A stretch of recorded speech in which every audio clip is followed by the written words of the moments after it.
So, since 16 November 2021, there's been a bit of a thing in the news about some protest action that took place in Akazi Extension 6 around the Soshanguve area north of Pretoria. The unrest is being linked to an execution of a court order where people were displaced from an open space. The people and their belongings were removed and some structures were destroyed. As a result of that, there's been a little bit of attention in the media surrounding the way in which this went down, and there seems to be a tone to the reporting that is trying to suggest that these people were innocent victims to an action that was taken without any warning or planning. We're hoping to address that today. I'm Stan Besaidnout from IBF Investigations, and I have somebody in studio today that can give us a little bit of inside information. I would like to welcome and thank Mr. Karl Venter from Blackwater Afrique Du Sud for joining us. Karl, welcome and thank you for coming. Thank you for having me, Stan. Karl, before we start, just tell me a bit about Blackwater. Who are you and what do you do?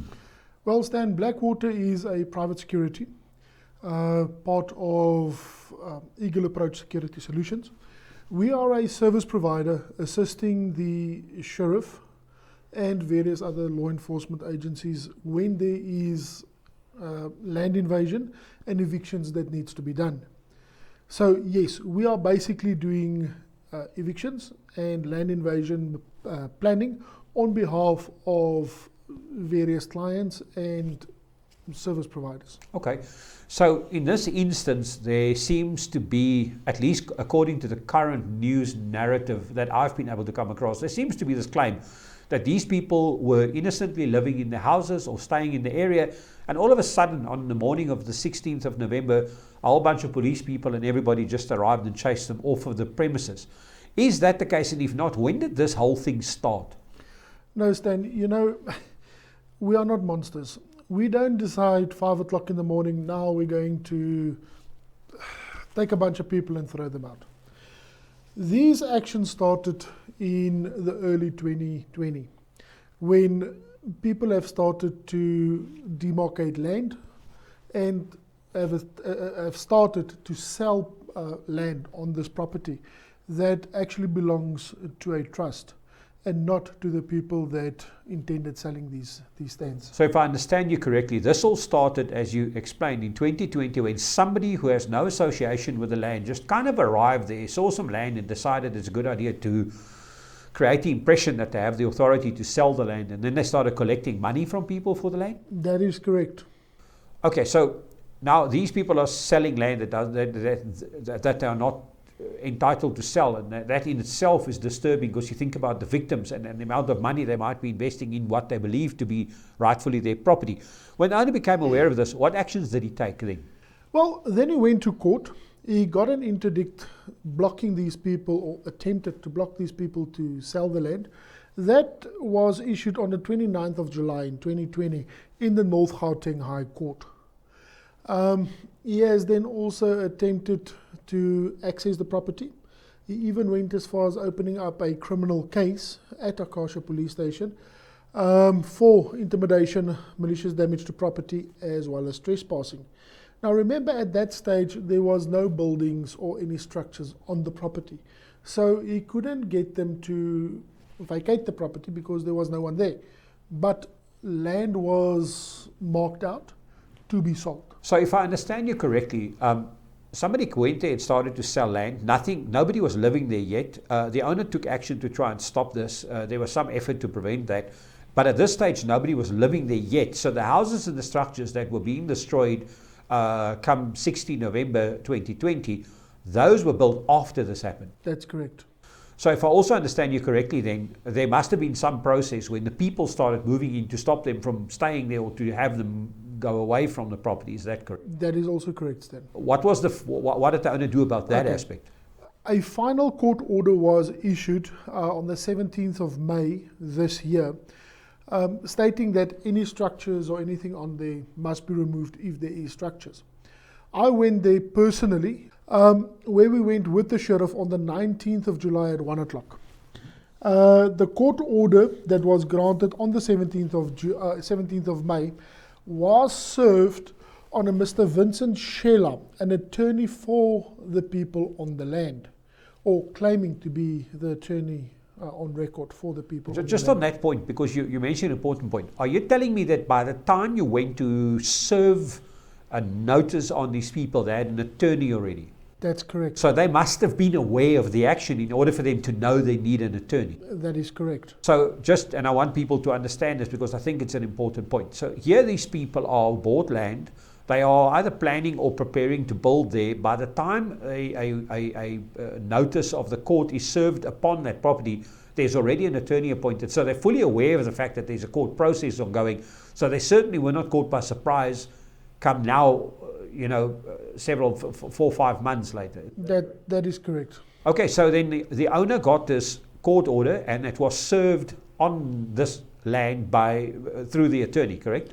Through the sheriff, yes. Well, the sheriff issued it to their attorney who accepted the note. That's correct. So after this, the owner would have taken some action. What happened after that service, that notice was served on this attorney? Okay, then we have what is called a Section 4 meeting with role players like SAPS Public Order Policing, the Tshwane Land Invasion Unit, Tshwane Metro Police, ourselves and the sheriff. During our first meeting, we have asked the SAPS to take the court order as it is, discuss it with the legal services to make sure that due to the fact that we are still in the national state of disaster, that the court order can be executed. I personally went with one of the station members to SAPS Legal Services, and it was instructed that yes, we can continue with the order. The day after we went to Legal Services, the attorney of the applicant, of the trust, was issued with an application to stop the demolishing. So just to understand you correctly again, and I'm only interrupting you to get clarification. So there was an order issued, and the attorney representing the people that are currently on the premises, or that were on the premises, representing them, they made an application for that order to be stopped. Was that order then stopped? No. On the 9th of September, an application was given in. On the 23rd of September, their court application was struck off the roll with cost, stating that the current order from the landowners must proceed. Okay, so then this is what that order was, what was eventually served or executed on the premises or on the property come the 21st of November, 19th of November 2021, when this action took place. That was on the 16th of November. 16th of November. So then this action took place, and take us through the day. What happened on the day when you got... Well, what happens is, after our planning, then we decide where to meet up. So when we met up in Okasha, so that we can go to the property, SAPS has already deployed some of their public order policing members. Those public order policing members came to the property. When they came there, these people already started with riots, because now they know that we are coming. They know that we are coming with the sheriff. They know that we are coming to demolish. So they have started with fires, burning tires, throwing police with stones, etc.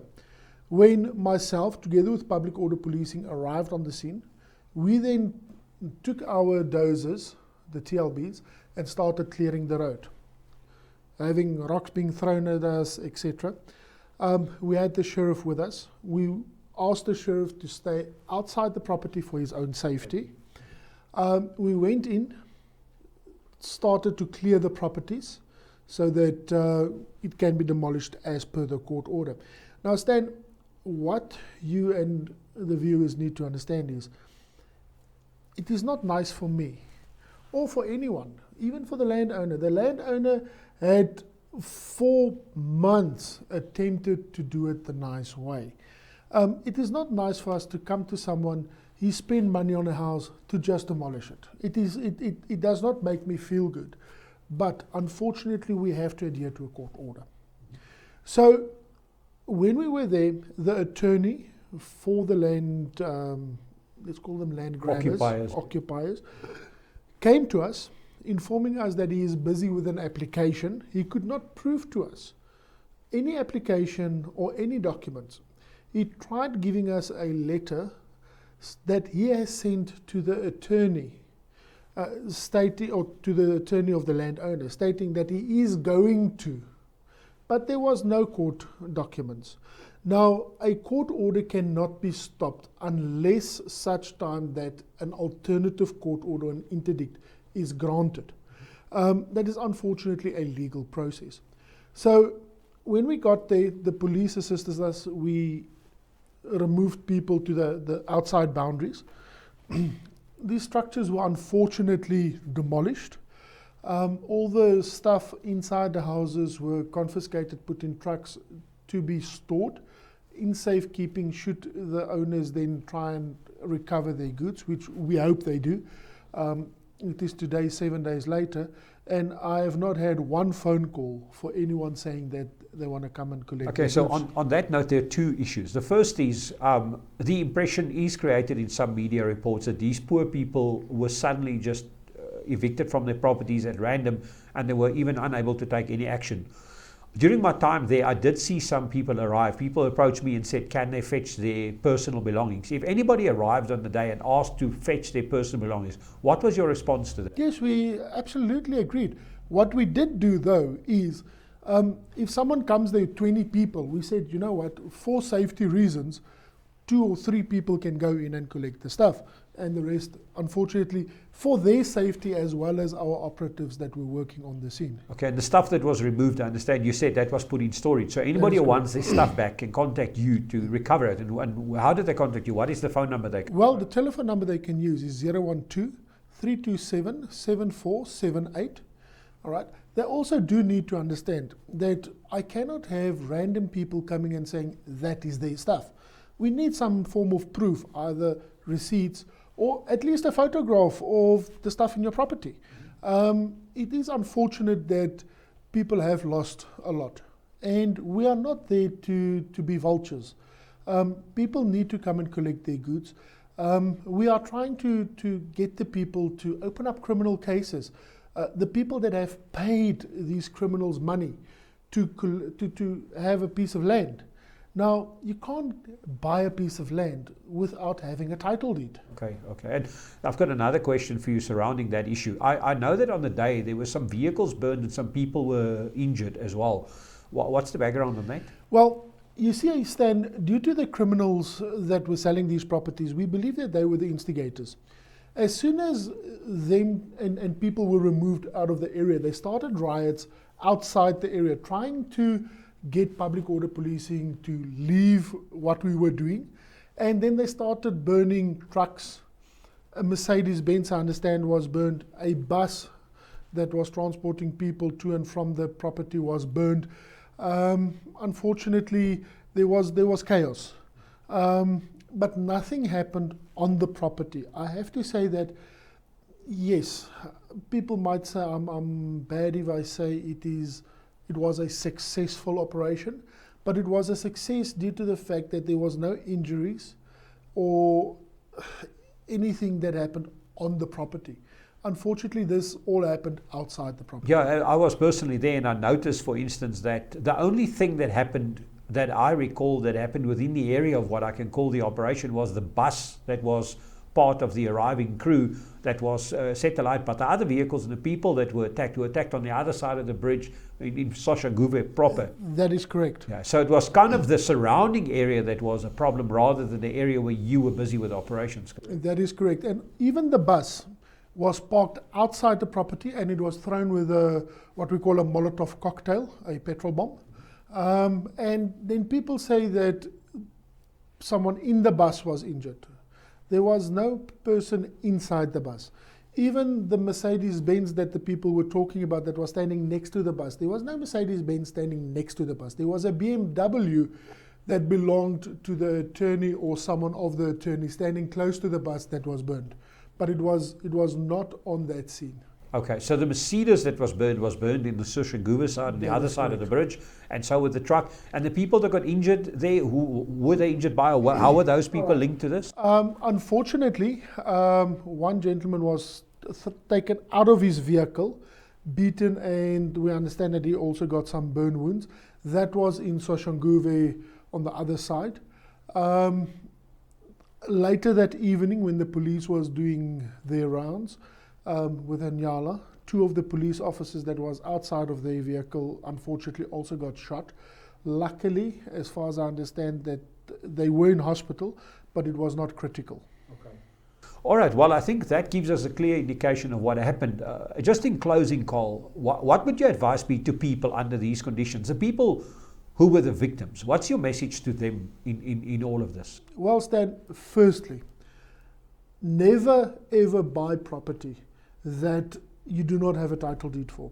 I cannot go and buy a vehicle if I do not have the registration notice documents. So when you buy property, make sure that the owner of that property is the person selling the property to you. Make sure that you have a title deed. As soon as the sheriff comes there and gives you a court order, adhere to the court order.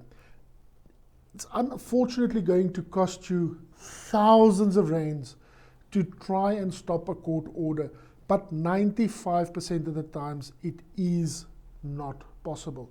The landowner here owned the land since the early 1970s. So the chances of the court saying, you know what, take the land, it's yours, you've paid for it, while you've paid for it to a criminal, the court will not allow it. What I would highly recommend to anyone that had a property or that had land here, go to the police station, open up a criminal case of fraud, theft under false pretense of your money. Section 300 of the Criminal Procedures Act clearly states that should that person be found guilty, an application can be made that he reimburses you your money. At the end of the day, it is very hard so that these people are losing money. But the only way to recover that money is firstly to start and open up a criminal case, get the perpetrators behind bars, and then from there get the senior public prosecutor to contact the people from asset forfeiture unit so that that money can be recovered. Okay, well, that brings us to the end of this session. I'm glad that we've clarified some of it from a new perspective. I'm hoping that the mainstream media and some of the other media outlets that were reporting on this gets wind of what we've just unearthed here with Karl from Blackwater. And my personal message to the people in the area is that it is absolutely correct that whenever you have yourself exposed through criminal activity, you might suffer some losses or consequences. It's unfortunate, it is sad. This is South Africa. We wish we could all just live together in harmony, but unfortunately there will always be people that try to exploit either the weak, the poor, or the uninformed. Thank you, Karl, for your time. Thank you for our listeners. We hope this has informed you. All of the best. And that brings us to the end of this little video.